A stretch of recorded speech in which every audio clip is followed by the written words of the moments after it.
La mère célibataire qui a sauvé un millionnaire dans la forêt. Si cette histoire vous intéresse, n'oubliez pas de vous abonner à notre chaîne et dites-nous de quelle ville vous nous regardez. Nous continuons. Entre les arbres denses du massif du Vercors, à la frontière entre la Provence et le Rhône-Alpes, une silhouette féminine marchait d'un pas ferme et déterminé, se frayant un chemin sur le sentier couvert de feuilles humides de la rosée matinale. Jeanne Dupont, une femme de 32 ans, aux cheveux bouclés et à la peau dorée par le soleil, connaissait chaque recoin de cette forêt comme sa poche. C'était un matin de plus où elle s'était levée avant l'aube pour cueillir des herbes médicinales, qu'elle vendrait plus tard au marché du petit village de Saint-Martin-du-Vercors. La sueur perlait sur son front tandis qu'elle ajustait son sac à dos. À l'intérieur, outre les herbes déjà récoltées, elle transportait un carnet de notes usé par le temps, où elle enregistrait les endroits exacts où elle trouvait chaque espèce et leurs propriétés curatives, un savoir hérité de sa grand-mère d'origine autochtone. C'était son gagne-pain, une façon digne de subvenir aux besoins de son fils Théo, un garçon intelligent de 7 ans qui restait sous la garde de Madame Simone, sa voisine, pendant qu'elle travaillait. La vie de Jeanne n'avait jamais été facile. Abandonnée par son mari alors qu'elle était encore enceinte, elle avait dû se réinventer quotidiennement pour s'assurer que rien ne manquait à son fils. Elle vivait dans une petite maison en bois à la lisière de la forêt, construite de ses propres mains avec l'aide des quelques amis qu'elle s'était fait depuis son arrivée dans la région, fuyant la vie tumultueuse et les souvenirs douloureux qu'elle avait laissés dans la grande ville lyonnaise.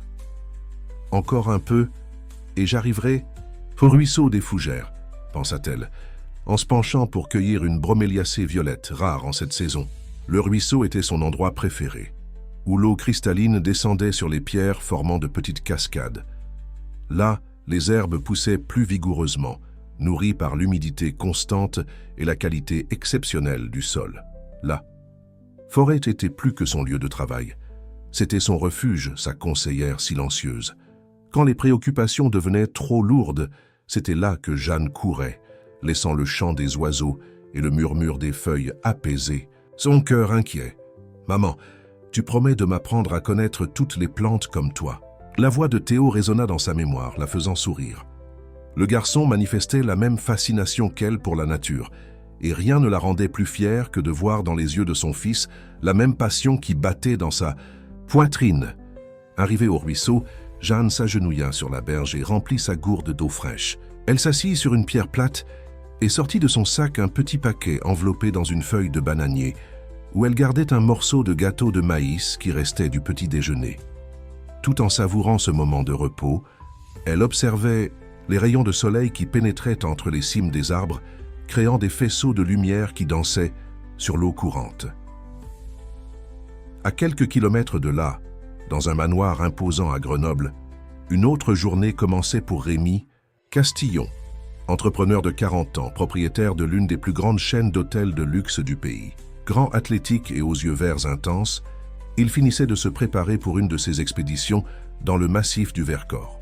Contrairement aux autres fois, quand il était accompagné de guides expérimentés, cette fois-ci, il avait décidé de s'aventurer seul à la recherche d'une expérience plus authentique et stimulante. « Monsieur, êtes-vous sûr de ne pas vouloir que j'appelle Justin pour vous accompagner ? Il connaît bien cette région, » insistait Marina, la gouvernante qui travaillait pour la famille Castillon depuis plus de 2 décennies. « Ce ne sera pas nécessaire, Marina. J'ai besoin de ce temps seul, » répondit-il, en ajustant son équipement de randonnée dernier cri. « Mon fils arrive de son internat cet après-midi. Si je ne suis pas de retour d'ici là, demandez à Lucienne de l'accueillir et expliquez-lui que je serai bientôt à la maison. » Félix, son fils de 10 ans, étudiait dans un internat à Lyon et venait passer le week-end prolongé avec son père. Depuis la mort de sa femme dans un accident d'hélicoptère 3 ans auparavant, Rémi s'était plongé dans le travail, laissant son fils aux soins d'école coûteuses et de nounous bien payés. La culpabilité de ne pas être suffisamment présent dans la vie de Félix le rongeait, mais il ne savait pas comment gérer la douleur de la perte et la responsabilité d'élever un fils seul. La randonnée en forêt était sa façon d'échapper, temporairement aux pressions et aux responsabilités qui l'entouraient. Là, parmi les arbres centenaires, il se sentait seulement un homme, pas le puissant entrepreneur que tous craignaient et respectaient. C'était une sensation de liberté qu'il ne trouvait nulle part ailleurs. Jeanne terminait son repas improvisé lorsqu'un bruit inhabituel attira son attention. Ce n'était pas le son, familier des animaux de la forêt, mais quelque chose de métallique, comme des équipements s'entrechoquant. Elle rangea tout dans son sac à dos et se dirigea vers le son, se déplaçant silencieusement entre les arbres, comme elle l'avait appris depuis l'enfance. En tournant un virage du sentier, elle aperçut un homme marchant avec difficulté, apparemment désorienté. Il portait des vêtements de randonnée coûteux, transportait un sac à dos qui semblait trop lourd pour quelqu'un clairement inexpérimenté et son visage montrait des signes d'épuisement. Jeanne l'observa quelques instants, cachée derrière un arbre touffu, évaluant si elle devait s'approcher ou non. L'homme s'arrêta, s'appuyant contre un tronc. Il sortit de son sac une bouteille d'eau et but avidement. Puis, il consulta un appareil électronique que Jeanne reconnut comme un GPS. Il semblait frustré, passant la main dans ses cheveux dans un geste de désespoir. « Vous êtes perdu ?» Et Jeanne décida finalement de révéler sa présence, sortant de derrière l'arbre et marchant calmement vers l'étranger. Rémi se retourna en sursautant, manquant de faire tomber son GPS. Il ne s'attendait pas à rencontrer quelqu'un dans cette partie reculée de la forêt. « Oui, je crois que je le suis », admit-il embarrassé. « Mon GPS semble ne pas fonctionner correctement ici. Le signal est très faible. » Jeanne sourit, un sourire qui mêlait compréhension et une pointe d'amusement. « La technologie n'est pas toujours fiable dans ces contrées. Où essayez-vous d'aller ? » « Je voulais atteindre le pic des Aiguilles Noires, » répondit-il, pointant ce qu'il pensait être la bonne direction. Jeanne secoua la tête, indiquant la direction opposée. « Vous, allez dans la direction contraire. Le pic est par là, mais ce n'est pas un chemin facile, surtout pour quelqu'un qui ne connaît pas la région. Si vous voulez, je peux vous montrer un chemin plus sûr. » Rémi hésita un moment. Son orgueil masculin répugnait à accepter de l'aide, surtout d'une femme qui semblait si à l'aise dans cet environnement qui, pour lui, était hostile et inconnu. Mais le bon sens l'emporta. « J'apprécie votre aide, » dit-il finalement, tendant la main. « Je m'appelle Rémi Castillon. » Jeanne. « Dupont, » répondit-elle, serrant la main tendue avec fermeté. Leurs yeux se rencontrèrent brièvement, et quelque chose d'inexplicable sembla passer entre eux, comme une étincelle de reconnaissance entre deux âmes qui, malgré leur monde complètement différent, partageaient des douleurs similaires. Ce que ni l'un ni l'autre ne pouvaient imaginer à ce moment-là, c'est que cette rencontre fortuite changerait à jamais le cours de leur vie, entrelaçant leur destin de manière qu'ils n'auraient jamais pu prévoir. Tandis que Jeanne commençait à le guider sur le bon sentier, le ciel au-dessus du Vercors s'assombrissait rapidement, annonçant une tempête qui approchait. Et ce ne serait pas seulement la tempête de la nature qu'ils affronteraient ensemble. Le ciel s'assombrit rapidement, tandis que Jeanne guidait Rémi sur un sentier étroit qui serpentait entre les arbres centenaires. De grosses gouttes commencèrent à tomber, annonçant la tempête qui se formait. Le vent s'intensifia, faisant balancer violemment les cimes des arbres. « Nous devons nous abriter », cria Jeanne, pour se faire entendre au-dessus du bruit de la pluie qui tombait maintenant avec force. « Je connais une grotte pas très loin d'ici. » Rémi acquiesça simplement, se sentant de plus en plus mal à l'aise dans cet environnement. Sa respiration était haletante, et un malaise commençait à s'emparer de son corps. Il l'attribua à l'épuisement et au stress de la situation, mais continua à suivre Jeanne, qui se déplaçait avec l'agilité de quelqu'un né dans ces bois. La grotte était petite, mais suffisante pour les abriter de la tempête. Jeanne alluma rapidement un petit feu avec des branches sèches qu'elle trouva à l'intérieur de la caverne. La lumière orangée illumina les parois rocheuses, créant des ombres dansantes. « Vous allez bien ?» demanda-t-elle, remarquant la pâleur sur le visage de Rémi. « Juste un peu fatigué, » répondit-il, mais sa voix était faible. Il essaya de s'asseoir près du feu, mais ses jambes cédèrent et il tomba à genoux. Jeanne courut vers lui, le retenant avant qu'il ne touche le sol. Avec effort, elle l'aida à s'allonger sur un lit improvisé de feuilles sèches. « Vous brûlez de fièvre », constata-t-elle, posant sa main sur son front. « Ça doit être une réaction à une plante ou un insecte de la région. » Ça arrive à ceux qui n'y sont pas habitués. Rémi essaya de répondre, mais sa conscience commençait à s'évanouir. La dernière chose qu'il vit avant de s'évanouir furent les yeux inquiets de Jeanne et ses mains, agiles, ouvrant son sac à dos à la recherche de quelque chose qui pourrait l'aider. Quand Rémi reprit conscience, la tempête était déjà passée. Un rayon de soleil entrait par l'ouverture de la grotte, projetant un faisceau doré sur le sol de pierre. Il sentit quelque chose de froid sur son front, une compresse de feuilles que Jeanne avait préparée avec des herbes médicinales. « Bienvenue parmi nous », dit-elle avec un sourire soulagé. « Vous nous avez fait une belle frayeur. »« Qu'est-il arrivé ?» demanda-t-il, la voix encore faible. « Réaction allergique à une plante commune par ici. La fièvre est montée rapidement, mais j'ai réussi à la contrôler avec une tisane de quinquina et de mélisse. Vous avez passé la nuit à délirer. » Rémi essaya de se lever, mais Jeanne l'en empêcha d'un geste ferme. « Pas encore. Vous devez reprendre des forces. De plus, votre cheville est foulée. Vous avez dû tordre le pied sur quelques racines pendant que nous marchions. » Ce n'est qu'à ce moment-là que Rémi remarqua le bandage improvisé à sa cheville droite, fait avec des bandes de tissu qui semblaient avoir été déchirées de la propre chemise de Jeanne. « Vous avez passé la nuit à prendre soin de moi ?» demanda-t-il, ressentant une vague de gratitude et quelque chose d'autre qu'il ne parvenait pas à définir. « Qu'aurais-je pu faire d'autre ? Vous laisser ici délirant de fièvre ?» répondit-elle naturellement, comme si c'était évident, que n'importe qui aurait fait de même. Rémi regarda autour de lui et vit que Jeanne avait organisé un petit campement à l'intérieur de la grotte. Son sac à dos était ouvert et certaines de ses affaires étaient éparpillées. Un téléphone satellite, un portefeuille en cuir fin, une montre qui coûtait probablement plus que ce que Jeanne gagnait en un an entier.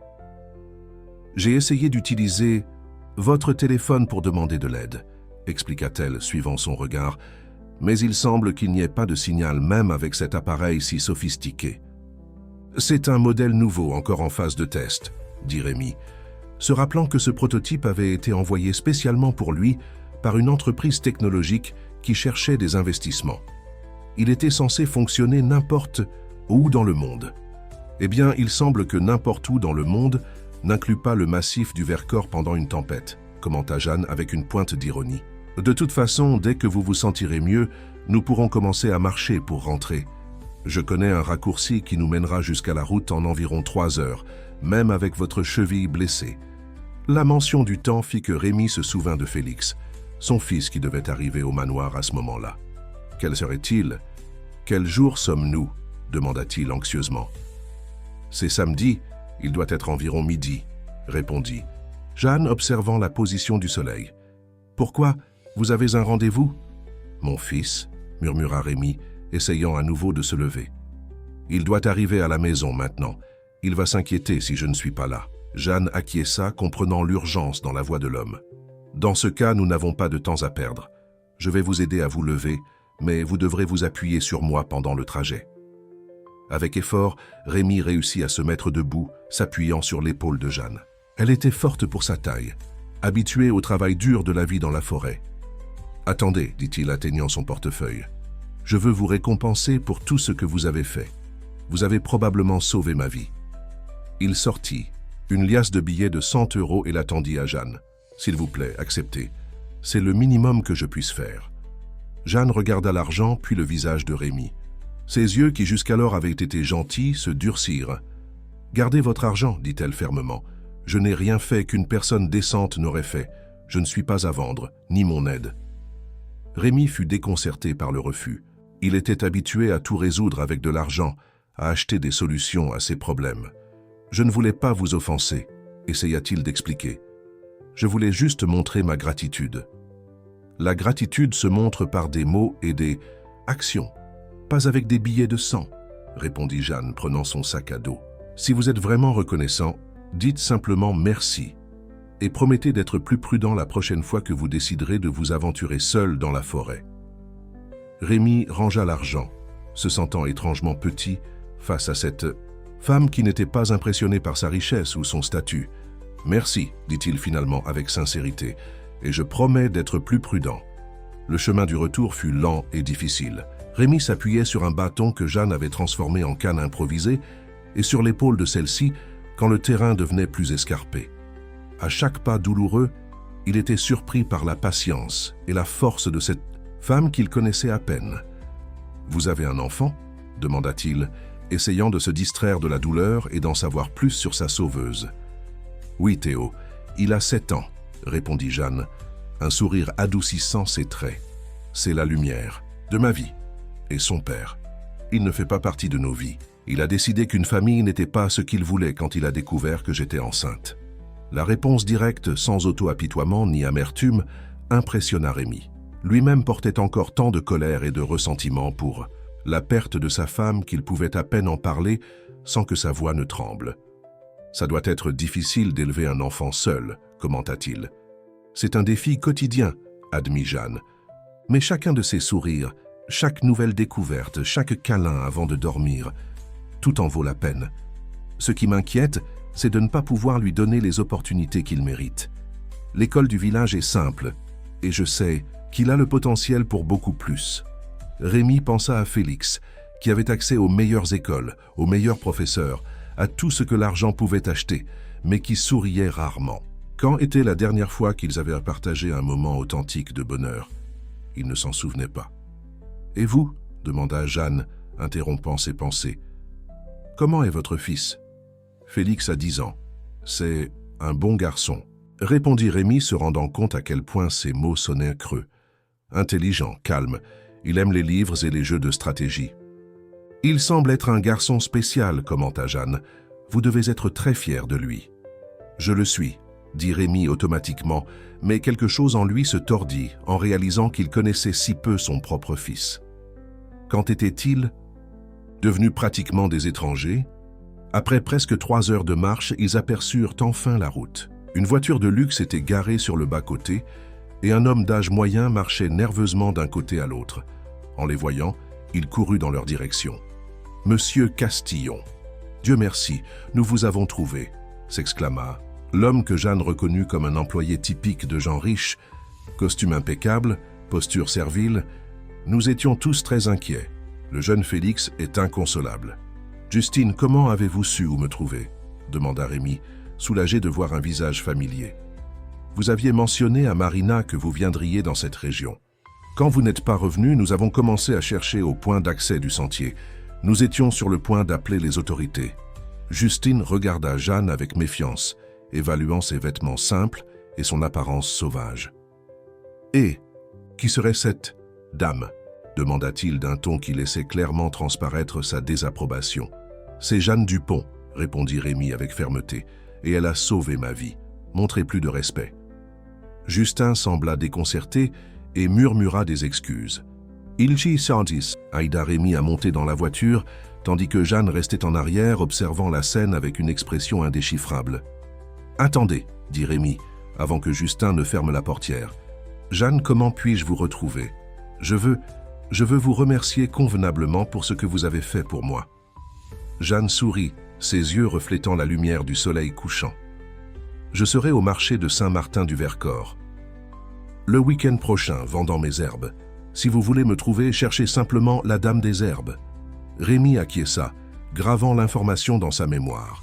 Tandis que la voiture s'éloignait sur la route sinueuse, il regarda dans le rétroviseur, observant la silhouette solitaire de Jeanne qui devenait de plus en plus petite, jusqu'à disparaître dans le virage. Quelque chose en lui avait profondément changé au cours de ces 24 heures, et il savait que rien ne serait plus comme avant. Le manoir des Castillons à Grenoble était un monument à la richesse et au pouvoir, construit dans le style classique français, avec des touches modernes qui révélaient le goût raffiné de ses propriétaires. Il occupait un terrain de 5 hectares, avec une vue privilégiée sur les montagnes du Vercors. Des jardins méticuleusement entretenus entourèrent la propriété, où une équipe de jardiniers travaillait quotidiennement pour maintenir la perfection de chaque parterre.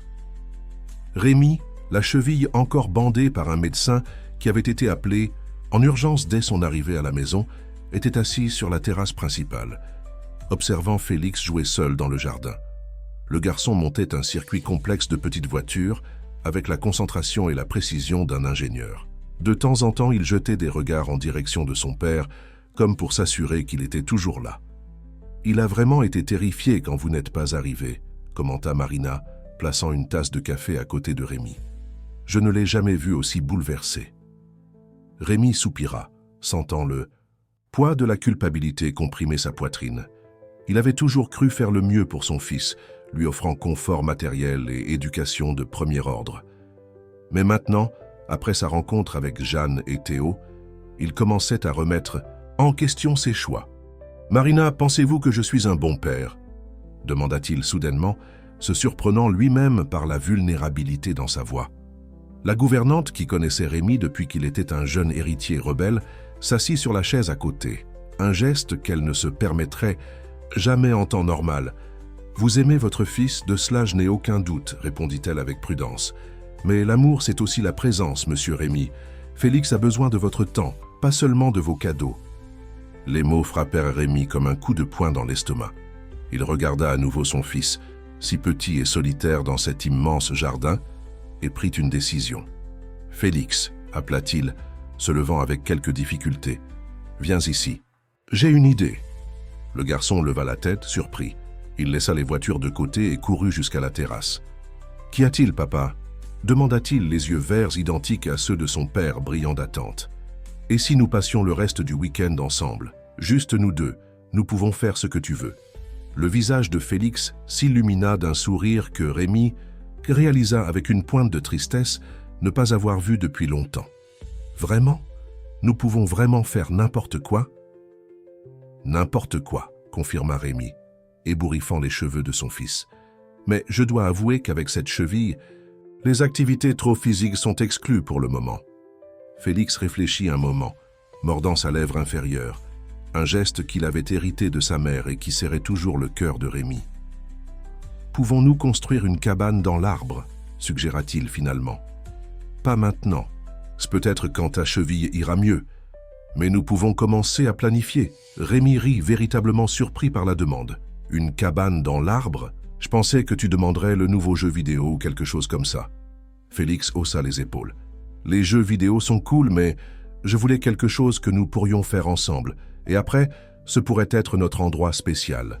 Notre endroit spécial. » Les mots résonnèrent dans l'esprit de Rémi, lui rappelant sa propre enfance, quand son père, toujours occupé par les affaires, avait rarement le temps pour des moments comme celui-ci. « C'est une excellente idée, » dit-il, attirant son fils dans une étreinte serrée. « Nous allons faire la meilleure cabane dans l'arbre que cette propriété ait jamais vue. » Pendant ce temps, à des dizaines de kilomètres de là, Jeanne retournait à sa petite maison à Hy, la lisière de la forêt. Le soleil s'était déjà couché et les premières étoiles commençaient à parsemer le ciel quand elle aperçut la lumière chaleureuse qui venait de la fenêtre de son salon. Théo devait être réveillé, probablement inquiet de son retard. Elle pressa le pas, sentant la fatigue de 2 jours intenses peser sur ses épaules. Elle n'avait pas prévu de passer la nuit dans la forêt, et l'inquiétude pour son fils ne l'avait pas quitté un seul instant pendant qu'elle prenait soin de Rémi. En ouvrant la porte en bois, elle fut accueillie par une étreinte enthousiaste de Théo qui se jeta dans ses bras comme s'il ne l'avait pas vu depuis des semaines, et non pas seulement un jour. « Maman, tu m'as tellement manqué. Madame Simone a dit que tu avais dû trouver beaucoup de plantes spéciales pour mettre autant de temps. » Jeanne sourit, serrant son fils contre sa poitrine. Théo était l'image de son père, les mêmes yeux en amande, le même sourire facile qu'il avait un jour conquise. Mais il avait hérité d'elle la curiosité insatiable et l'amour de la nature. « J'ai trouvé quelque chose d'encore plus inhabituel que des plantes spéciales, » répondit-elle, conduisant son fils à l'intérieur de la maison simple mais accueillante. « J'ai trouvé un homme de la ville perdu dans la forêt. Il s'est blessé et j'ai dû l'aider. » Les yeux de Théo s'écarquillèrent d'excitation. « Comme dans les livres d'aventure. Tu as sauvé sa vie, maman ?» Jeanne rit, tout en sortant de son sac à dos les quelques herbes qu'elle avait pu collecter avant de rencontrer Rémi. « Ce n'était pas si dramatique que ça. Mais oui, je pense que j'ai beaucoup aidé. »« Et c'était un homme bon ou mauvais ?» demanda Théo, suivant sa mère jusqu'à la petite cuisine, où elle commença à préparer une tisane. La question fit réfléchir Jeanne.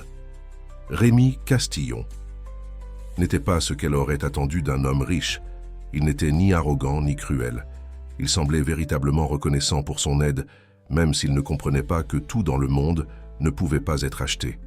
C'est un homme intéressant, répondit-elle finalement. Ni bon ni mauvais, juste perdu de bien des façons.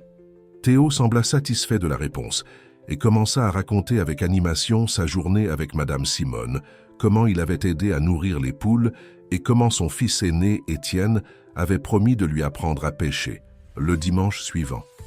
Tout en écoutant son fils, Jeanne ne pouvait s'empêcher de penser à Rémi et à son fils Félix. Comment était leur relation? Avait-il des moments comme celui-ci, de conversation détendue à la fin de la journée? Ou la richesse, qui procurait tant de confort matériel, créait-elle aussi des barrières invisibles entre père et fils? Le lendemain matin, Jeanne fut réveillée par le chant des oiseaux qui nichaient sur le toit de sa maison. C'était dimanche, jour de repos, mais il y avait beaucoup de travail à faire. Les herbes collectées devaient être triées, séchées et préparées pour la vente au marché du week-end suivant. En sortant dans la cour, elle trouva Théo déjà réveillé, nourrissant Tupi, le chien bâtard qu'ils avaient adopté après l'avoir trouvé abandonné sur la route. « Bonjour, mon amour », salua-t-elle embrassant le sommet de la tête de son fils. « Tu as bien dormi ?»« J'ai rêvé de l'homme que tu as sauvé, » répondit Théo, la surprenant. « J'ai rêvé qu'il venait ici et nous emmenait visiter la grande ville. » Jeanne sentit un frisson parcourir son échine. Parfois, Théo disait des choses qui semblaient des prémonitions, une sensibilité qu'il avait héritée de sa grand-mère. « C'était juste un rêve, » dit-elle, plus pour elle-même que pour son fils. « Je doute fort que nos chemins se croisent à nouveau. » Mais le destin avait d'autres plans. Le vendredi suivant, alors qu'elle organisait son stand au marché de Saint-Martin-du-Vercors, Jeanne fut surprise par une voix familière. La dame des herbes, je présume. En se retournant, elle se retrouva face à Rémi Castillon, élégamment vêtu de vêtements décontractés qui, malgré leur simplicité, coûtaient clairement plus que ce qu'elle gagnait en un mois. À ses côtés, un garçon d'environ 10 ans observait tout avec une curiosité contenue. « Monsieur Castillon », salua Jeanne, ne pouvant cacher la surprise dans sa voix. « Je ne m'attendais pas à vous voir si tôt. »« S'il vous plaît, appelez-moi Rémi », demanda-t-il en souriant. « Et voici mon fils, Félix. » Le garçon tendit la main poliment, dans un geste qui dénonçait son éducation privilégiée. « C'est un plaisir de vous rencontrer, Madame Dupont.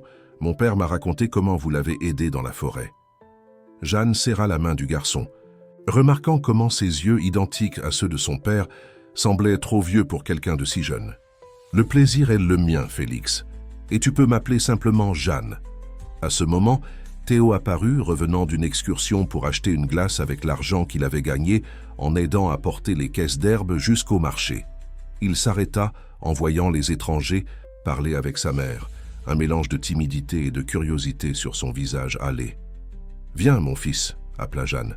« Je veux te présenter des personnes. » Théo s'approcha prudemment, la glace aux fruits fondants dans sa main.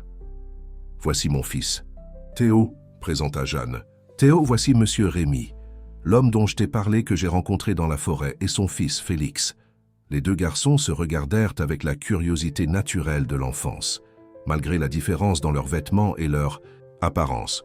Félix avec ses cheveux bien coupés et ses vêtements de marque, Théo avec ses boucles indomptables et son t-shirt simple, quelque chose dans les yeux des deux révélait une solitude similaire, un désir de connexion. « Tu aimes les voitures ?»« Pendatesir » demanda Félix, brisant la glace. Théo acquiesça avec enthousiasme. « J'ai une collection, » continua Félix. « Tu veux voir? Elles sont dans la voiture de mon père. » Il regarda Rémi, demandant silencieusement la permission. Rémi acquiesça, et les deux garçons partirent en courant vers le parking, laissant les adultes seuls. « Votre cheville semble aller mieux, » commenta Jeanne, remarquant que Rémi ne boitait plus. « Grâce à vos soins initiaux, » répondit-il. « Le médecin a dit que cela aurait pu être bien pire si vous n'aviez pas fait cette compresse d'herbe. » Jeanne sourit, satisfaite de la reconnaissance de ses connaissances traditionnelles, généralement méprisées par les médecins de la ville. « Je suis heureuse de l'entendre, mais je doute que vous soyez venu jusqu'ici simplement pour me remercier à nouveau. » Rémi respira profondément, comme pour rassembler son courage. « En fait, je suis venu vous faire une proposition. » Le sourire de Jeanne disparut, remplacé par une expression prudente. « Quel genre de proposition ? Depuis notre rencontre, Je n'arrête pas de penser à ce que vous m'avez dit sur l'éducation de votre fils, seul, sur les limites de l'école. Local, expliqua Rémi. Je veux aider.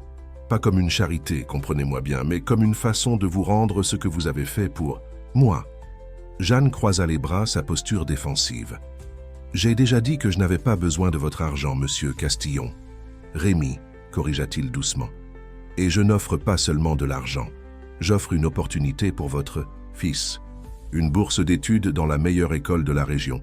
Sans contrepartie, sans condition. Juste la chance d'avoir l'éducation que vous avez vous-même dit qu'il mérite. Jeanne sentit son cœur s'accélérer. C'était tout ce dont elle rêvait pour Théo. Une éducation qui ouvrirait des portes, qui lui permettrait de choisir son propre chemin dans la vie. Mais sa méfiance naturelle prit le dessus. Pourquoi feriez-vous cela? Vous nous connaissez? À peine. Rémi regarda dans la direction où les garçons avaient disparu, puis revint à Jeanne. Il y avait quelque chose de différent dans ses yeux maintenant. Une vulnérabilité, une sincérité qui n'était pas là quand ils se sont rencontrés. Parce que vous m'avez appris quelque chose d'important dans cette forêt, quelque chose que tout mon argent n'avait pas réussi à me montrer. Qu'il y a des choses dans la vie qui n'ont pas de prix. Et peut-être que j'ai besoin d'en apprendre davantage à ce sujet. Les mois qui suivirent transformèrent profondément la vie de Jeanne et Théo. Après beaucoup de réflexions et de longues conversations avec son fils, Jeanne accepta la proposition de Rémi, permettant à Théo d'intégrer l'école des Cèdres, une institution renommée à Grenoble qui combinait excellence académique et forte conscience environnementale, un détail qui avait été décisif pour son approbation. C'était un matin ensoleillé de septembre lorsque Jeanne accompagna Théo pour son premier jour d'école. Le garçon portait son nouvel uniforme, que Rémi avait insisté pour fournir avec tout le matériel scolaire nécessaire. Ses yeux brillaient d'excitation et d'appréhension, tandis qu'il observait l'imposante structure de l'école, avec ses jardins bien entretenus et ses salles de classe modernes. « Et si je n'arrive pas à suivre les cours, maman ?» demanda-t-il à voix basse, révélant sa plus grande crainte. « Et si les autres enfants se moquent de moi parce que je viens de la campagne ?» Jeanne s'agenouilla devant son fils, ajustant le col de sa chemise et le regardant directement. Dans les yeux. « Tu es intelligent, curieux et travailleur, mon amour. Tu suivras les cours mieux que tu ne l'imagines.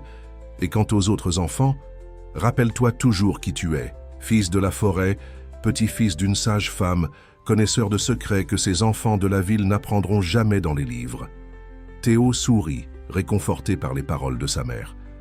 À ce moment, une voiture familière se gara près d'eux. Rémi et Félix en descendirent, également habillés pour l'occasion, Félix dans son uniforme impeccable et Rémi dans un costume décontracté qui, Jeanne remarqua, n'intimidait pas autant que ses vêtements habituels. « Prêt pour le grand jour ?» demanda Rémi, s'approchant avec un sourire sincère. Félix alla immédiatement vers Théo, et les deux commencèrent à discuter avec animation. Ces dernières semaines, une amitié improbable avait fleuri entre les garçons, surmontant les différences de leur monde. Félix, généralement timide et réservé, se montrait plus ouvert et enthousiaste en présence de Théo, tandis que celui-ci absorbait comme une éponge les nouveautés que son ami partageait. « Nerveuse ?» demanda Rémi à Jeanne, observant les garçons. « Un peu, admit-elle. C'est un grand changement pour Théo, pour nous deux en fait. Il s'adaptera rapidement, assura Rémi. J'ai parlé avec la directrice hier. Elle a été impressionnée par les résultats au test de Théo. Elle a dit qu'il a un potentiel extraordinaire, surtout en sciences naturelles. » Jeanne sentit une vague de fierté réchauffer sa poitrine. Elle avait toujours su que son fils était spécial, mais entendre cela confirmé par des éducateurs professionnels était une validation qu'elle n'avait jamais imaginé recevoir. « Merci, » dit-elle. Simplement, mais ses yeux communiquaient beaucoup plus que ses mots. Rémi acquiesça, comprenant le poids de ce remerciement. Ces derniers mois, quelque chose de subtil avait changé entre eux. Ce qui avait commencé comme une relation de gratitude et de réciprocité se transformait en une amitié authentique, basée sur le respect mutuel et, bien qu'aucun des deux ne veuille l'admettre, une attraction croissante que tous deux essayaient d'ignorer. Après que les garçons soient entrés dans l'école, accompagnés par la conseillère d'éducation qui les guiderait lors de leur premier jour, Rémi surprit Jeanne avec une invitation. « J'ai une réunion annulée ce matin. Aimeriez-vous prendre un café? Je connais un endroit pas très loin d'ici qui sert un pain aux noix qui pourrait rivaliser avec n'importe lequel de la région. » Jeanne hésita. Une partie d'elle voulait retourner immédiatement à la maison pour préparer les herbes qu'elle devait livrer avant la fin de la semaine. Mais une autre partie, une partie qui prenait de la force dernièrement, voulait profiter de ce rare moment de tranquillité sans les responsabilités qui dominaient normalement ses journées.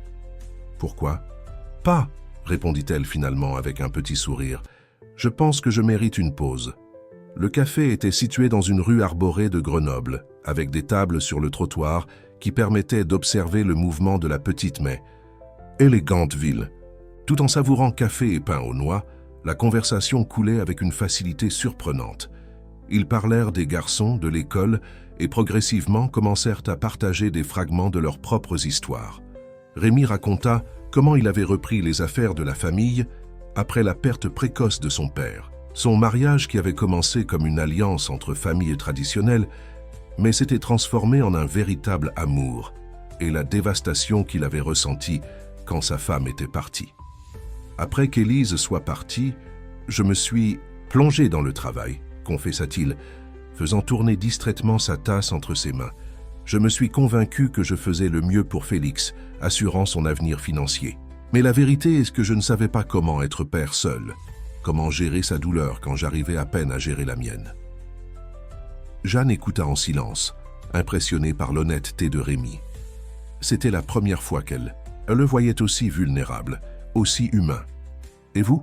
demanda-t-il après un moment. « Comment était-ce pour vous, après que le père de Théo soit parti ?» Jeanne respira profondément, se rappelant ses jours difficiles. Au début, c'était comme si le sol avait disparu sous mes pieds. J'étais seule à Lyon, enceinte, sans famille à proximité. Mais quand Théo est né et que je l'ai tenu pour la première fois, j'ai su que je ferais n'importe quoi pour lui. C'est alors que j'ai décidé de retourner aux racines de ma famille, vers la forêt où ma grand-mère m'avait tout appris sur les plantes et leur pouvoir. J'ai trouvé de la force dans cet endroit, dans la connexion avec quelque chose de plus grand que moi-même. Rémi l'observait avec une intensité qui la fit légèrement rougir. « Vous êtes une femme extraordinaire, Jeanne Dupont, » dit-il finalement. « Vous avez tout affronté seule et pourtant vous avez gardé cette lumière en vous. Ce n'était pas seulement de la force, admit-elle, détournant le regard. Il y a aussi eu des nuits de pleurs, des moments de désespoir. Mais j'ai appris que la seule direction possible était vers l'avant. » Un silence confortable s'établit entre eux, rempli seulement par les sons de la ville autour. Pour un moment, les mondes si différents d'où ils venaient semblaient s'aligner, comme s'ils trouvaient un point d'équilibre. Le téléphone de Rémi sonna, brisant le charme du moment. Il regarda l'écran avec une expression d'excuse. « Lupae, travail ne s'arrête jamais, » commenta-t-il avant de répondre. Pendant que Rémi discutait de quelque affaire que Jeanne ne comprenait pas, elle observa la ville autour d'elle. Des personnes pressées passaient, beaucoup d'entre elles jetant des regards curieux à leur table, se demandant probablement ce qu'une femme comme elle, avec ses vêtements simples et ses cheveux sauvages, faisait en compagnie d'un homme, clairement puissant comme Rémi Castillon. Ces regards lui rappelèrent la distance réelle entre leurs mondes. Ce n'était pas seulement une question d'argent ou d'éducation formelle, c'était tout un système de valeurs, de priorités, de vision du monde qui les séparait. Bien qu'elle appréciât l'aide que Rémi apportait à Théo et la gentillesse qu'il manifestait, elle savait que leur chemin finirait par suivre des directions différentes. Après que Rémi eut terminé son appel, il s'excusa et expliqua qu'il devrait passer au bureau avant d'aller chercher les garçons à l'école. « Je peux vous déposer chez vous avant, si vous voulez », offrit-il. « Ce ne sera pas nécessaire, » répondit Jeanne. « Je dois aller à l'herboristerie du centre. J'ai une commande à livrer. » Rémi hésita un moment, comme s'il voulait dire quelque chose de plus, mais finit par simplement acquiescer. « Nous nous verrons cet après-midi alors, à l'école. » Tandis qu'elle marchait dans les rues de Grenoble, Jeanne ne pouvait s'empêcher de penser à combien sa vie avait changé en si peu de temps. À chaque 2 pas, elle se souvenait de scènes des derniers mois. Théo et Félix construisant une cabane dans l'arbre sur la propriété des Castillons. Elle-même enseignant à Rémi à identifier des plantes médicinales lors d'une promenade. Dans la forêt, le dîner au manoir où elle s'était sentie si déplacée initialement mais où Rémi avait tout fait pour qu'elle se sente bienvenue. C'étaient des souvenirs qui réchauffaient son cœur, mais qui allumaient aussi une alerte dans son esprit. Elle permettait à elle et à Théo de se rapprocher trop d'un monde qui ne leur appartenait pas, créant des attentes qui pourraient mener à la désillusion. L'après-midi, en arrivant à l'école pour chercher Théo, elle le trouva en train de discuter avec animation avec Félix dans la cour. Son visage brillait d'enthousiasme, et elle sut immédiatement que son premier jour avait été un succès. « Maman, tu ne vas pas le croire. Il y a un énorme laboratoire ici, avec des microscopes et tout. Et la professeure de sciences a dit que mes connaissances sur les plantes sont avancées pour mon âge. » s'exclama Théo, courant pour l'embrasser. Jeanne sourit, absorbant le bonheur de son fils. Peut-être valait-il la peine de courir quelques risques émotionnels pour lui offrir des opportunités comme celle-ci. « C'est merveilleux, mon amour. Je suis si fier de toi. » Rémi arriva quelques minutes plus tard, étant également accueilli avec enthousiasme par les garçons.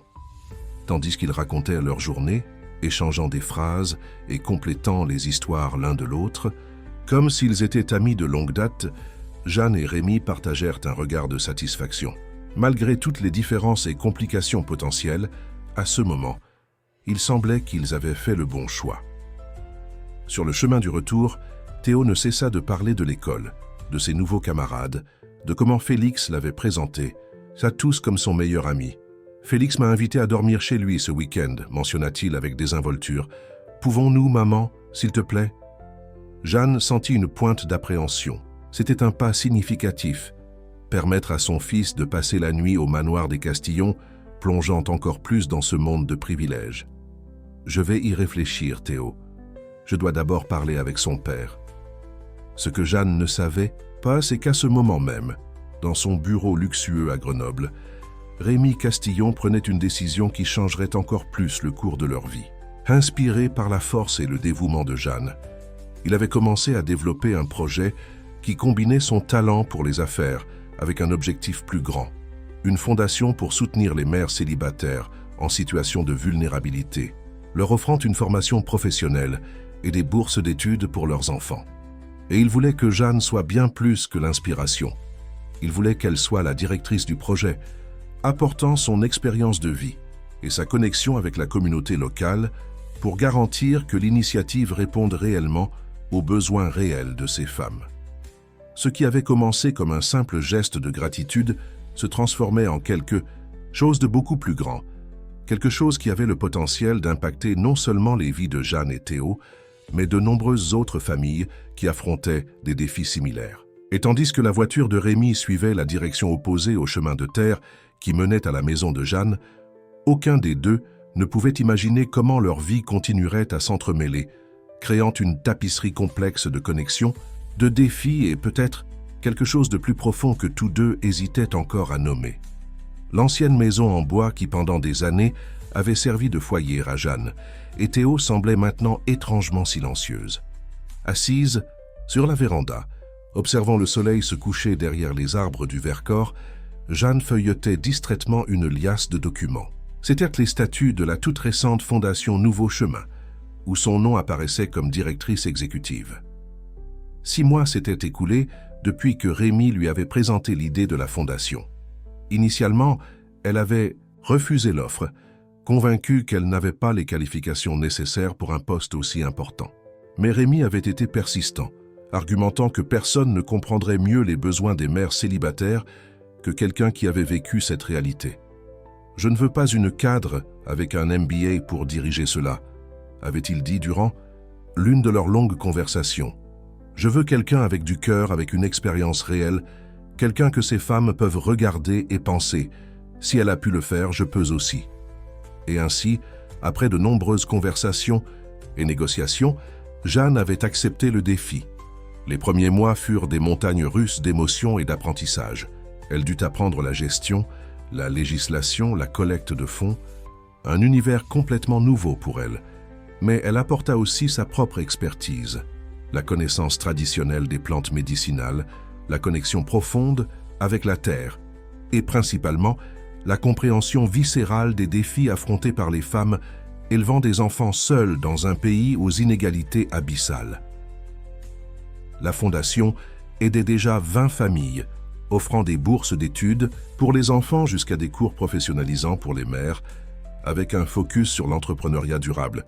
L'une des initiatives les plus réussies était la coopérative de produits naturels, où les femmes produisaient des cosmétiques et des remèdes à base de plantes en utilisant des techniques que Jeanne leur enseignait, combinant des connaissances ancestrales avec des pratiques modernes de production et de commercialisation.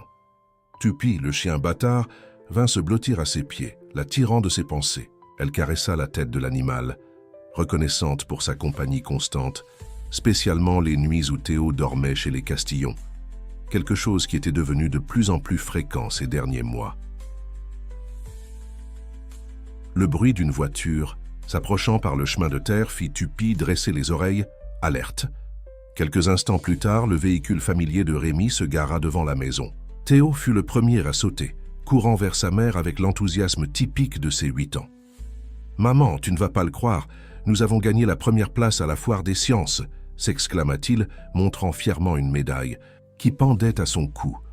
Jeanne serra son fils dans ses bras, sentant son cœur se gonfler de fierté. Le projet que Théo et Félix avaient développé, un système d'irrigation durable inspiré des connaissances traditionnelles que Jeanne avait partagées, était la fusion parfaite des mondes des deux familles. « C'est merveilleux, mon amour. Je suis si fier de vous. » Rémi s'approcha plus lentement, tenant dans sa main une bouteille de vin et un paquet enveloppé dans du papier artisanal. « J'ai pensé que nous devrions célébrer, » dit-il en souriant. « Félix est resté à la maison avec Marina. Il a pensé que nous devrions avoir un moment juste tous les trois. » Il y avait une intimité décontractée dans son ton qui n'échappa pas à la perception de Jeanne. Ces derniers mois, quelque chose avait changé entre eux. Ce qui avait commencé comme une relation professionnelle, avec des limites claires, s'était progressivement transformé en quelque chose de plus difficile à définir. Les réunions de travail s'étendaient sur des heures, les conversations professionnelles cédaient la place à des confidences personnelles, et il y avait des moments, brefs mais indéniables, où leurs regards se croisaient et le monde autour semblait disparaître. « Entrez », invita Jeanne, essayant d'ignorer le léger tremblement de ses mains. « J'ai préparé un ragoût de légumes avec des côtelettes que Théo adore. » La petite cuisine de la maison, avec son poêle à bois et ses murs décorés d'herbes séchées suspendues, semblait encore plus petite avec la présence imposante de Rémi. Tandis que Théo mettait la table, une tâche qu'il accomplissait avec une autonomie croissante, Jeanne et Rémi travaillaient côte à côte, se déplaçant dans une danse silencieuse qui parlait d'une familiarité construite au fil des mois. « Comment s'est passée la réunion avec les investisseurs potentiels ?» demanda Jeanne, faisant référence à la rencontre que Rémi avait eue cet après-midi pour présenter la fondation à des entrepreneurs de la région. « Mieux que prévu, » répondit-il, ouvrant la bouteille de vin avec l'habileté de quelqu'un habitué à ce geste. 3 d'entre eux ont déjà confirmé leur participation. Il semble que l'idée d'associer leur marque à un projet socio-environnemental soit attrayante du point de vue marketing. Il y avait une note de cynisme dans sa voix qui fit sourire Jeanne. Rémi avait beaucoup changé depuis leur première rencontre dans la forêt. L'entrepreneur implacable qui voyait tout à travers le prisme du profit remettait maintenant ouvertement en question les motivations du monde des affaires dont il faisait partie. « L'important est que l'argent arrive », commenta-t-elle pragmatiquement, servant le ragoût fumant. « Leurs motifs ne sont peut-être pas les plus nobles, mais l'impact sur la vie de ces familles sera réel. » Théo, qui absorbait chaque mot de la conversation des adultes avec la curiosité qui le caractérisait, intervint. « Comme cette histoire. Que grand-mère Suzanne racontait, n'est-ce pas, maman ? De l'arbre qui a poussé à partir de la graine que l'oiseau a laissé tomber sans le vouloir. » Jeanne sourit, impressionnée par la perspicacité de son fils. « Exactement, mon amour. Parfois, de bonnes choses viennent d'intentions accidentelles. » Rémi observait l'interaction entre mère et fils avec un regard qui mêlait admiration et une pointe d'envie. La connexion entre eux était si naturelle, si authentique, quelque chose qu'il luttait encore pour construire avec Félix, malgré les avancées significatives ces derniers mois. Durant le dîner, la conversation coula facilement, passant des sujets de la fondation aux histoires de l'école, aux plans pour le week-end et aux souvenirs partagés. Il y avait une sensation de confort, d'appartenance, qu'aucun des trois n'aurait pu anticiper lorsque leurs vies se sont croisées pour la première fois. Après le repas, quand Théo s'était déjà retiré pour faire ses devoirs, Rémi aida Jeanne à laver la vaisselle, une scène domestique qui contrastait fortement avec son image publique de magnate inaccessible. « J'ai une proposition », dit-il soudainement, essuyant une assiette avec un soin excessif. « Le siège de la fondation à Grenoble est presque prêt. Il y a un appartement à l'étage supérieur, pensé initialement comme logement pour les bénévoles, mais j'ai pensé que peut-être que toi et Théo pourriez le considérer. Ce serait plus près de son école, et tu n'aurais pas à faire ce voyage d'1 heure tous les jours pour arriver au travail. » Jeanne se figea, l'eau du robinet coulant encore sur ses mains. La proposition n'était pas complètement inattendue. La logistique de vivre si loin de la ville compliquait réellement sa routine quotidienne. Mais il y avait des implications au-delà des aspects pratiques, et tous deux le savaient. « Je ne sais pas, Rémi, » répondit-elle finalement, fermant le robinet. « Cette maison, elle représente beaucoup pour nous.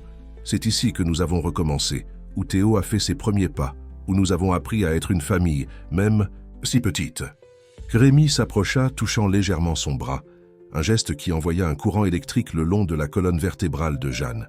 « Je comprends. Je ne te demande pas de la vendre ou de l'abandonner. Ce pourrait être juste une seconde option. Un endroit en ville pour les jours de semaine, peut-être. » Il y avait quelque chose dans ses yeux, une vulnérabilité, une demande non verbalisée, qui fit accélérer le cœur de Jeanne. Il offrait plus qu'un arrangement pratique. Il offrait la proximité, une chance d'explorer ce qui grandissait. « Entre eux, j'y réfléchirai, » promit-elle, s'éloignant légèrement pour retrouver son équilibre émotionnel. « Je dois considérer ce qui est le mieux pour Théo. » Rémi acquiesça, respectant son espace. C'était l'une des qualités qui l'avait le plus surprise chez lui. Malgré son pouvoir et ses ressources, il n'avait jamais essayé d'imposer sa volonté ou de précipiter les choses entre eux. Plus tard, après que Rémi soit parti avec la promesse de venir chercher Théo pour le cinéma le lendemain, Jeanne s'assit à nouveau sur la véranda, observant les étoiles qui parsemaient le ciel du Vercors. Son esprit bouillonnait de pensées contradictoires. D'un côté, la proposition de Rémi avait un sens pratique. Le voyage quotidien était épuisant et le temps qu'elle perdait dans le trajet pourrait être mieux utilisé avec Théo ou à la fondation. De plus, elle ne pouvait nier l'attraction qu'elle ressentait pour Rémi. Une attraction qui allait au-delà du physique, basée sur le respect mutuel et les valeurs partagées qui s'étaient révélées au fil des mois. D'un autre côté, elle craignait de perdre son indépendance, l'identité qu'elle avait construite si durement.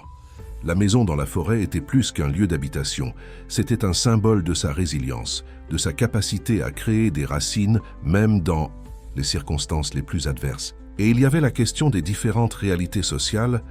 Même si Rémi avait changé, même s'il démontrait un respect authentique pour elle, c'était encore un homme de privilège, habitué à avoir le monde fonctionnant selon ses attentes. Et le plus important, il y avait Théo à considérer. Le garçon était déjà profondément connecté à la famille Castillon. Félix était devenu comme un frère pour lui, et Rémi, une figure paternelle qu'il n'avait jamais eue. Qu'arriverait-il si les choses ne fonctionnaient pas entre elle et Rémi? Comment protéger son fils d'une autre perte, d'un autre abandon? Ses pensées furent interrompues par le son de la porte s'ouvrant.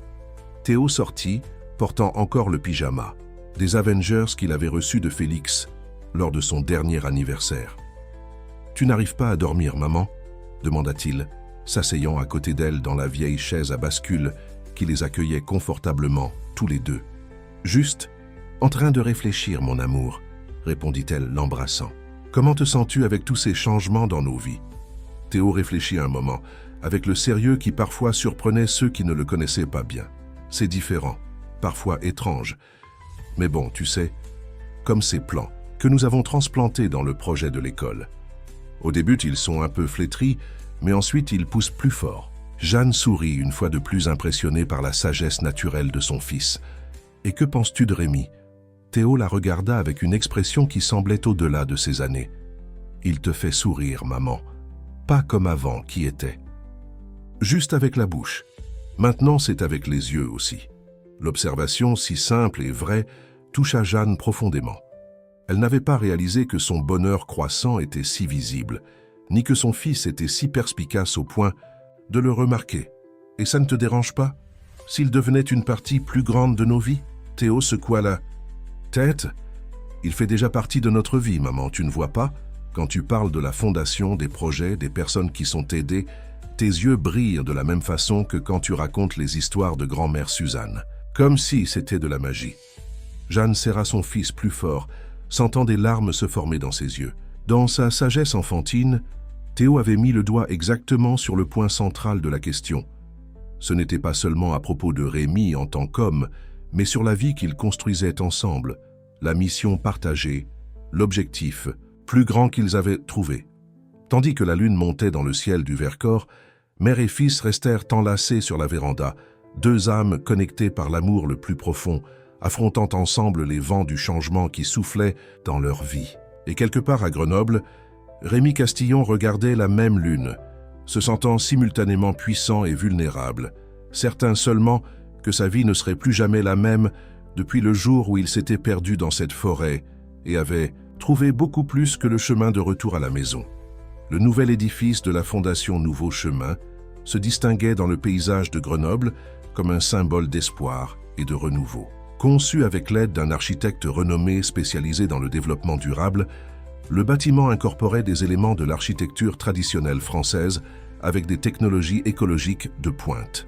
Toits végétalisés, système de collecte d'eau de pluie, énergie solaire et un immense jardin communautaire sur le terrain adjacent reflétaient parfaitement la philosophie qui guidait le travail de l'institution.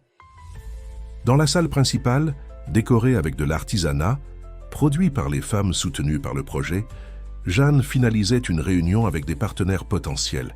Portant une robe simple mais élégante, faite par l'une des coopératives soutenues par la Fondation, elle exhalait une confiance qui impressionnait tous. Elle n'était plus seulement la dame des herbes ou la protégée de Rémi Castillon, comme certains l'avaient méchamment insinué au début. Elle était une leader respectée, dont la vision unique et la détermination avaient transformé ce qui aurait pu être juste un projet d'assistance de plus en un mouvement authentique d'autonomisation communautaire. Et ainsi, messieurs, nous ne demandons pas la charité, conclut-elle, maintenant un contact visuel ferme avec chacun des entrepreneurs présents. Nous offrons un partenariat qui bénéficie à tous.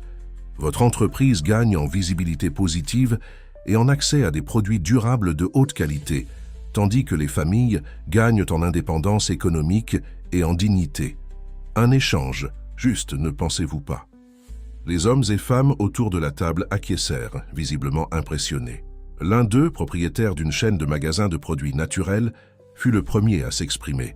« Madame Dupont, j'avoue que je suis venu ici aujourd'hui plus par insistance de Rémi que par réel intérêt. Je pensais trouver encore un de ces projets bien intentionnés mais inefficaces. Je suis heureux d'admettre que j'étais complètement dans l'erreur. Je veux non seulement acheter les produits de la coopérative pour mes magasins, mais aussi offrir des stages rémunérés pour les mères qui se forment dans vos cours professionnels. » Jeanne sourit, satisfaite. C'était exactement ce type d'engagement concret qu'elle recherchait, pas seulement de belles paroles et des chèques de donation. « Je vous remercie au nom de toutes les familles qui seront bénéficiaires, Monsieur Pascal. Je suis certaine que vous ne le regretterez pas. » Après la réunion, tandis que les entrepreneurs sortaient accompagnés par d'autres membres de l'équipe, Jeanne resta seule dans la salle, s'accordant un moment de satisfaction. En un peu plus d'un an, la Fondation avait grandi au-delà de ses attentes les plus optimistes. Ils aidèrent déjà plus de 50 familles, avec des partenariats avec des écoles, des universités et des entreprises, et le modèle était en train d'être répliqué dans 2 autres villes de la région. La porte s'ouvrit, et Nicole, l'une des premières mères aidée par le projet et maintenant coordinatrice de production de la coopérative, entra avec une expression préoccupée. « Jeanne, nous devons parler, dit-elle, fermant la porte derrière elle. Il y a des rumeurs en ville qui m'inquiètent. » Jeanne sentit un pincement au cœur. Elle connaissait bien ce ton. C'était le même que sa grand-mère utilisait quand elle pressentait des problèmes à l'horizon. « Quel genre de rumeurs, Nicole ?» La femme hésita, visiblement mal à l'aise.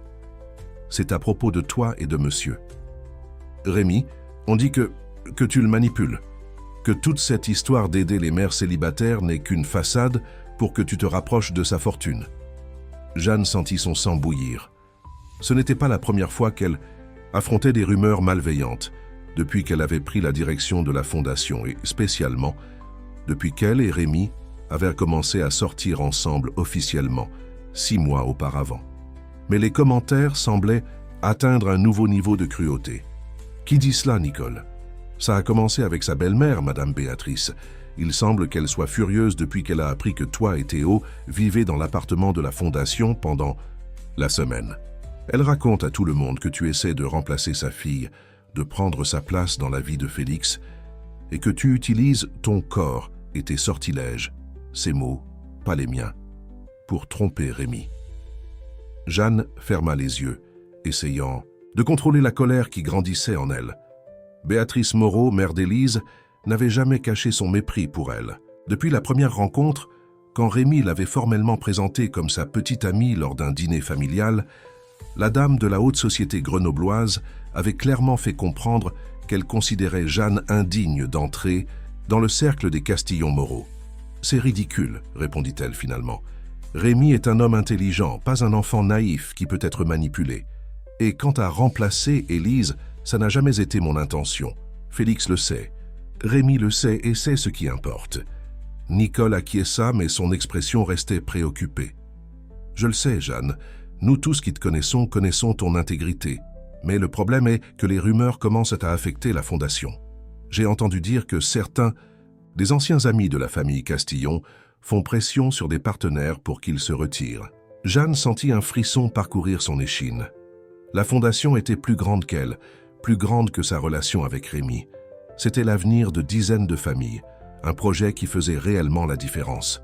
Elle ne pouvait pas permettre que des rumeurs mesquines mettent tout cela en péril. « Merci de me l'avoir dit, Nicole.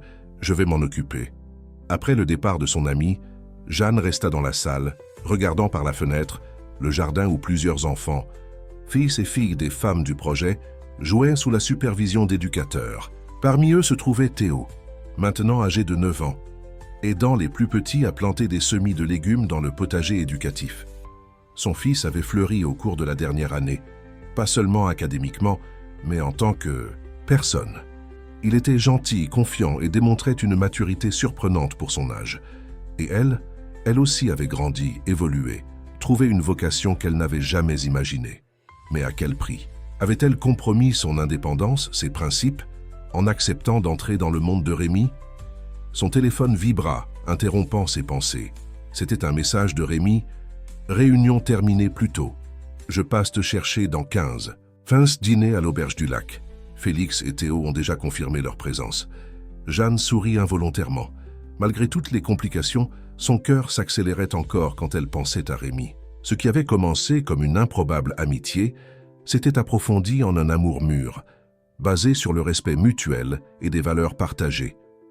Ces derniers mois, ils avaient construit une routine qui équilibrait leur vie professionnelle avec des moments en famille, tous les 4 ensemble, comme une unité cohésive qui surmontait toutes les différences d'origine. Elle répondit par un simple « je t'attendrai » et commença à organiser ses documents pour terminer sa journée de travail. Tout en rangeant des dossiers dans son sac, une photo sur son bureau attira son attention. Elle, Rémi et les 2 garçons à l'inauguration du siège de la fondation, tous souriants, unis comme une vraie famille. Félix, si réservé quand elle l'avait connu, enlaçait Théo avec une affection fraternelle authentique, tandis que Rémi gardait un bras protecteur autour des épaules de Jeanne.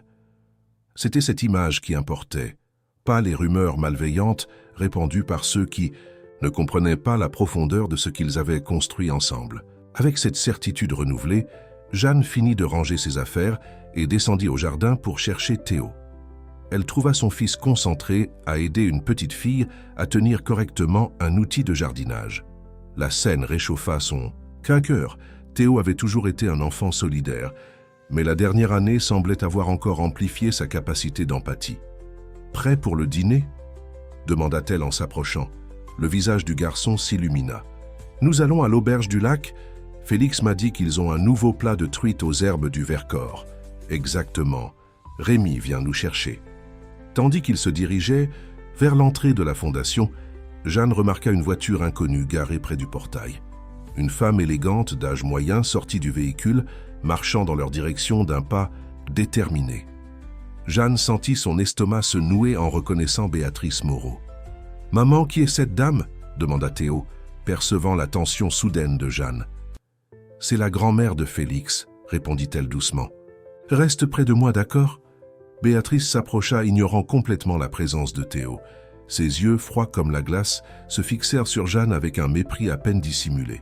« Nous devons parler, mademoiselle Dupont, » dit-elle, sa prononçant le nom de famille comme si c'était une offense. « Madame Moreau, ce n'est ni le moment ni le lieu, » répondit Jeanne fermement, plaçant une main protectrice sur l'épaule de Théo. « Nous sommes en partance. »« Je n'ai pas d'intérêt pour vos convenances, » rétorqua Béatrice. « Ce que j'ai à dire est simple et direct. Éloignez-vous de mon gendre et de mon petit-fils. Vous avez peut-être réussi à tromper Rémi avec votre charme rustique, mais vous n'allez pas usurper la place de ma fille. » Jeanne sentit tout son corps se tendre. Bien qu'elle essayât de garder son sang-froid, spécialement devant Théo, l'accusation injuste la frappa comme une gifle. « Madame Moreau, avec tout le respect, votre fille sera toujours la mère de Félix, le premier amour de Rémi. Rien ne changera cela. Je n'essaie pas de la remplacer, juste de construire quelque chose de nouveau avec deux personnes que j'aime et respecte profondément. » Béatrice laissa échapper un rire sec, dépourvu de tout humour. « Amour? S'il vous plaît, ne me faites pas rire. Que c'est une cueilleuse d'herbe sur l'amour d'un homme comme Rémi Castillon. Vous avez vu une opportunité et vous l'avez saisie. J'admets que votre plan était brillant. Utilisez la fondation comme façade pour vous infiltrer dans sa vie. Utilisez votre propre fils pour vous rapprocher de Félix. » L'insulte traversa les défenses de Jeanne comme une flèche précise. Elle sentit Théo serrer sa main, clairement perturbée par les paroles cruelles de la femme. « Ma mère aime oncle Rémi pour de vrai », intervint le garçon, surprenant les deux femmes. « Et Félix et moi sommes amis parce que nous le voulons, pas parce que quelqu'un l'a ordonné. » Béatrice regarda Théo comme si elle venait seulement de remarquer sa présence. « Ce sujet ne concerne pas les enfants, » dit-elle froidement. « Pourquoi ne vas-tu pas jouer pendant que les adultes discutent ?»« Ça suffit !» s'exclama Jeanne, la voix tremblante d'indignation. « Je ne vous permettrai pas de parler ainsi à mon fils. Si vous avez quelque chose à dire, dites-le directement. » À Rémi. « Maintenant, je vous demande de partir. » Le bruit d'une autre voiture s'approchant interrompit la confrontation. Rémi se gara à côté du véhicule de Béatrice et son expression changea instantanément de la joie à l'inquiétude en évaluant la scène. « Béatrice, que faites-vous ici ?» demanda-t-il, s'approchant rapidement. « Ah, Rémi, c'est bien. »« Que vous arriviez, » répondit la femme, sa voix se transformant de venimeuse à douce en quelques secondes. « J'essayais justement d'avoir une conversation civilisée avec votre ami. » Rémi regarda de Béatrice à Jeanne, remarquant la posture tendue de cette dernière et la façon dont Théo s'accrochait à elle, visiblement perturbé. « D'après ce que je vois, civilisé est le dernier mot que j'utiliserai pour décrire cette conversation, » répondit-il sèchement. « Théo, pourquoi ne vas-tu pas à la voiture? Félix est à l'intérieur, impatient de te montrer un nouveau jeu. » Le garçon hésita, regardant sa mère pour confirmation. Jeanne acquiesça légèrement et il courut vers la voiture, clairement soulagé d'échapper à la tension palpable entre les adultes. « Béatrice, quoi que vous soyez venue dire, vous l'avez clairement déjà dit. » continua Rémi, sa voix maintenant chargée d'une autorité qu'il démontrait rarement. « Je vous demande de respecter Jeanne et Théo. Ils sont ma famille maintenant, tout autant que vous et Félix. » Les mots frappèrent à Béatrice comme un coup physique. Son visage pâlit, et pendant un moment, son masque d'élégance aristocratique tomba, révélant la douleur brute derrière son hostilité. « Famille ?» répéta-t-elle, la voix tremblante. « Vous osez appeler cette opportuniste de famille, après tout ce que Maëlys a fait pour vous, après qu'elle ait donné sa vie pour vous donner un héritier? » « Élise n'a donné sa vie pour personne, » répondit Rémi avec fermeté, mais aussi avec compassion. C'était un accident tragique que nous déplorons tous profondément.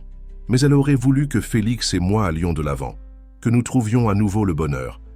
C'est ce qu'elle disait toujours, vous vous souvenez? Des larmes commencèrent à couler sur le visage soigneusement maquillé de Béatrice. « Vous, Je ne comprenais pas, sanglota-t-elle. Élise était tout ce que j'avais.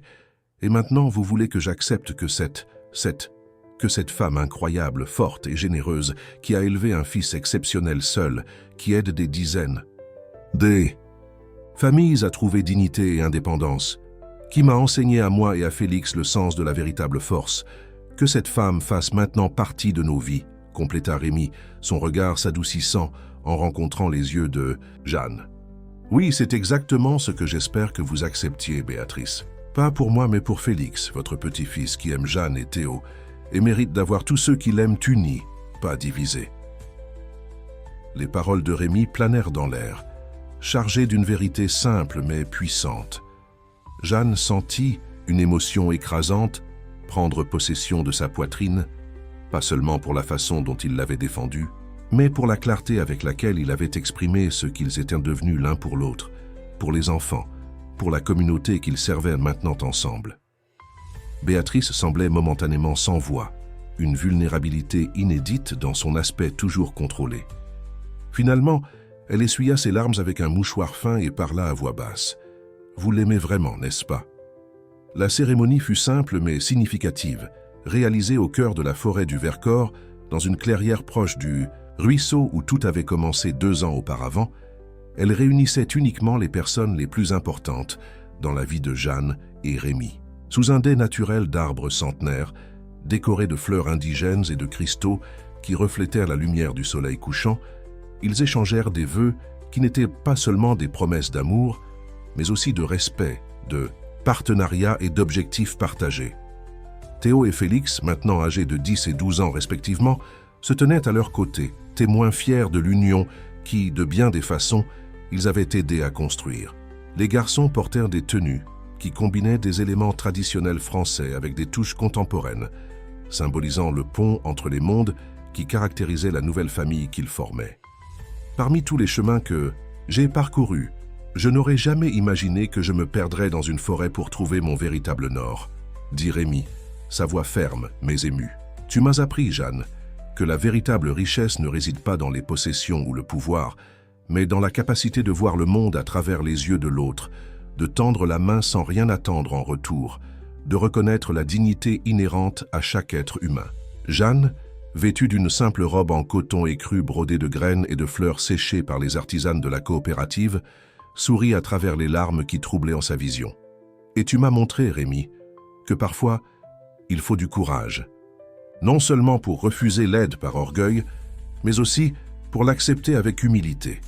Que nous pouvons rester fidèles à nos racines tout en nous ouvrant à de nouvelles possibilités. Que le véritable amour n'efface pas nos différences, mais les célèbre, les transformant en notre plus grande force. Parmi les invités, Madame Simone pleurait ouvertement, se souvenant de la jeune mère célibataire qui était arrivée dans la communauté des années auparavant, déterminée mais effrayée, portant un bébé et presque rien d'autre. Nicole et les autres femmes de la coopérative souriaient, fières de voir leur mentor trouver le bonheur qu'elle méritait tant. Étonnamment, même Béatrice Moreau était présente, assise discrètement au fond, son visage un masque de retenue aristocratique qui s'adoucissait occasionnellement quand elle observait Félix, si heureux et à l'aise dans ce nouvel arrangement familial. Le chemin jusqu'à ce moment n'avait pas été facile. Après la confrontation à la fondation, des mois auparavant, de nombreuses conversations difficiles avaient été nécessaires. Rémi avait été ferme avec Béatrice, établissant des limites claires, mais offrant aussi de la compréhension pour sa douleur. Jeanne, pour sa part, avait démontré une générosité d'esprit qui avait surpris tout le monde, y compris elle-même. « Je ne veux pas prendre la place de qui que ce soit dans la vie de Félix », avait-elle dit lors d'une rencontre tendue, mais importante avec Béatrice. « Élise sera toujours sa mère et vous sa grand-mère. J'ajoute simplement plus d'amour dans sa vie.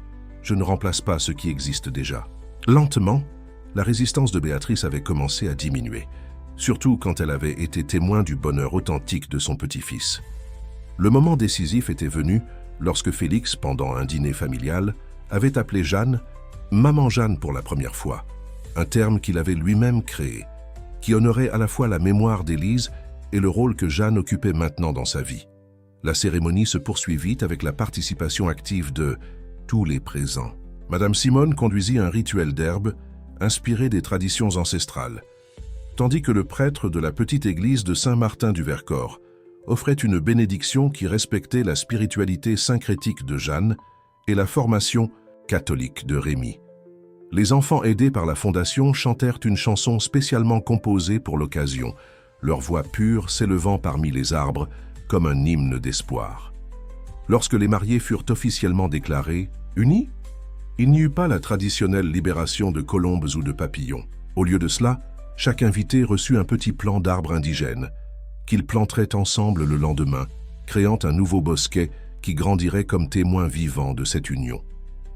La célébration qui suivit reflétait parfaitement la fusion des mondes que le couple représentait. La sophistication discrète de la haute société de Grenoble se mêlait à l'authenticité chaleureuse de la communauté rurale.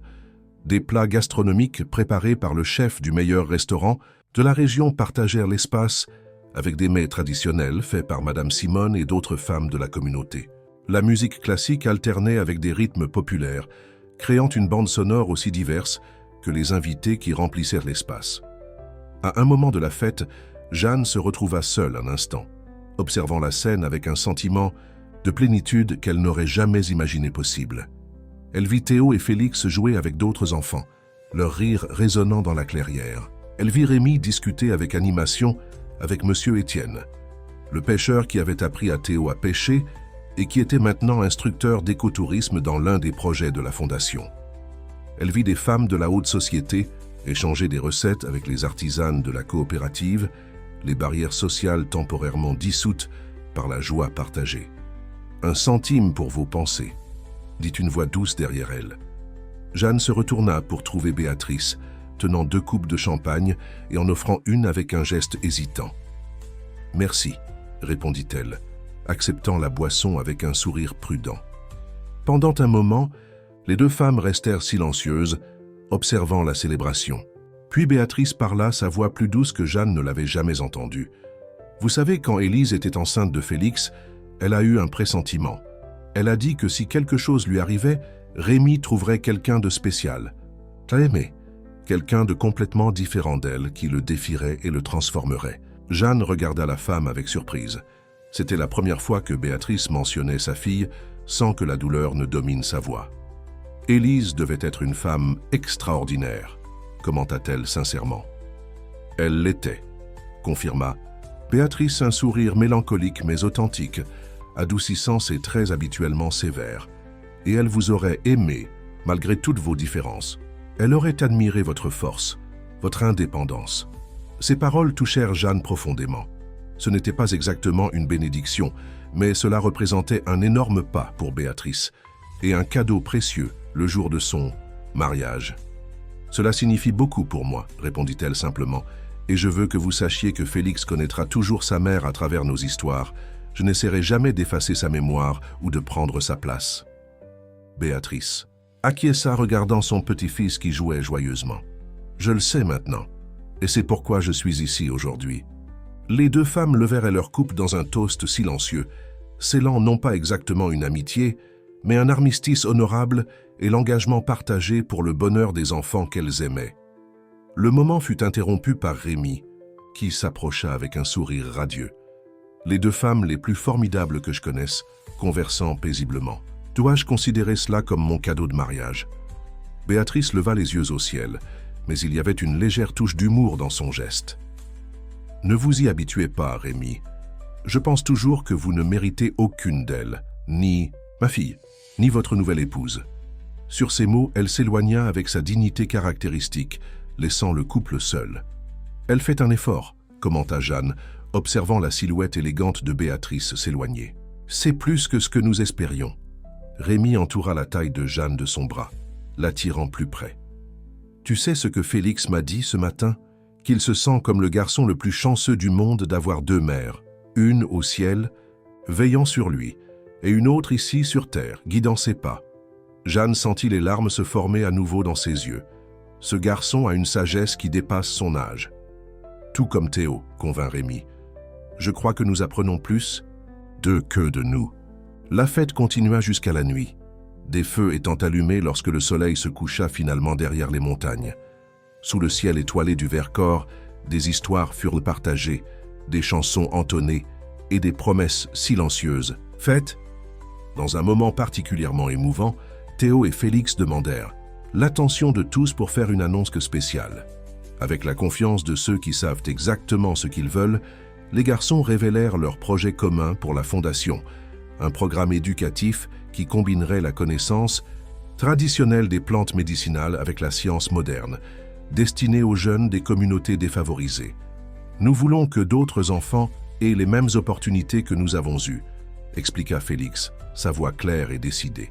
Apprendre de la nature et de la technologie, du passé et de l'avenir, et montrer que les familles viennent dans toutes les formes et tailles, compléta Théo, regardant avec adoration sa mère et son nouveau beau-père.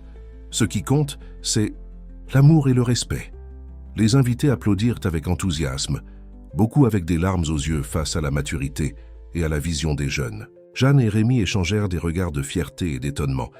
Leur fils n'avait pas seulement accepté la nouvelle configuration familiale, mais il la construisait activement, la transformant en une plateforme pour aider les autres.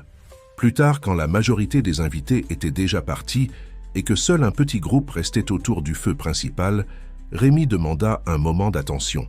« J'ai un cadeau spécial pour mon épouse », annonça-t-il, savourant le mot comme s'il était le plus doux des fruits. Quelque chose qui, j'espère, honorera son passé tout en célébrant notre avenir. Il remit à Jeanne une enveloppe simple. À l'intérieur, elle trouva un acte de propriété, la documentation officielle transférant une zone significative de la forêt en une réserve naturelle privée qui serait administrée par la Fondation et dédiée à la préservation du savoir traditionnel sur les plantes médicinales.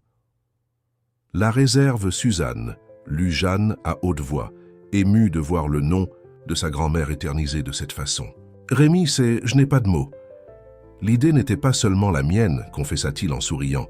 Théo et Félix ont aidé à planifier chaque détail. Ils voulaient s'assurer que le savoir que ta grand-mère t'a transmis et que tu transmets à Théo ne se perde jamais. Jeanne regarda les garçons qui observèrent la scène avec des sourires identiques de satisfaction. Elle réalisa avec une clarté cristalline que le cercle était complet.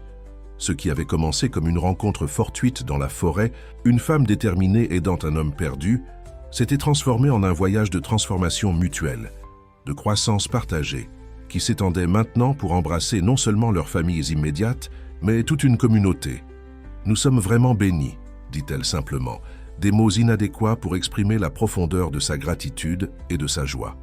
Cette nuit-là, bien après que les derniers invités soient partis et que les enfants se soient endormis dans leur tente spécialement montée pour l'occasion, Jeanne et Rémi marchèrent main dans la main jusqu'au ruisseau où ils s'étaient rencontrés. La pleine lune baignait la forêt d'une lumière argentée, transformant le paysage familier en quelque chose de magique et d'éthéré.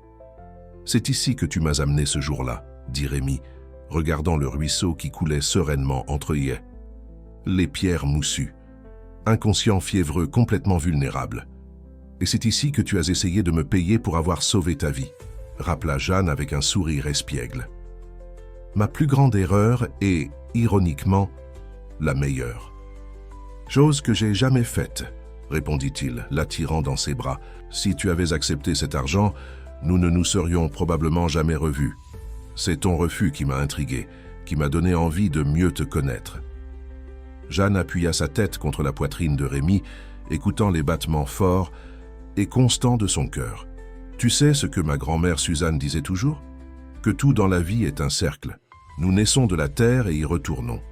Les saisons viennent et vont, les eaux montent au ciel comme pluie et redescendent. Comme rivière. Rien n'est vraiment perdu, juste transformé. » Rémi embrassa le sommet de sa tête, absorbant la sagesse de ses paroles. « Comme nous avons été transformés? »« Exactement, » confirma-t-elle, levant le visage pour rencontrer les yeux de l'homme qui était maintenant son mari. « J'étais forte, mais j'étais seule. Tu avais tout, mais tu avais perdu ton chemin. Ensemble, nous avons trouvé un équilibre qu'aucun de nous n'aurait pu atteindre séparément. Au-dessus d'eux, les étoiles scintillaient comme témoins silencieux de leur voyage. Le murmure de l'eau se mêlait au son nocturne de la forêt, une symphonie naturelle qui avait bercé des générations de leurs ancêtres et continuerait longtemps après leur départ.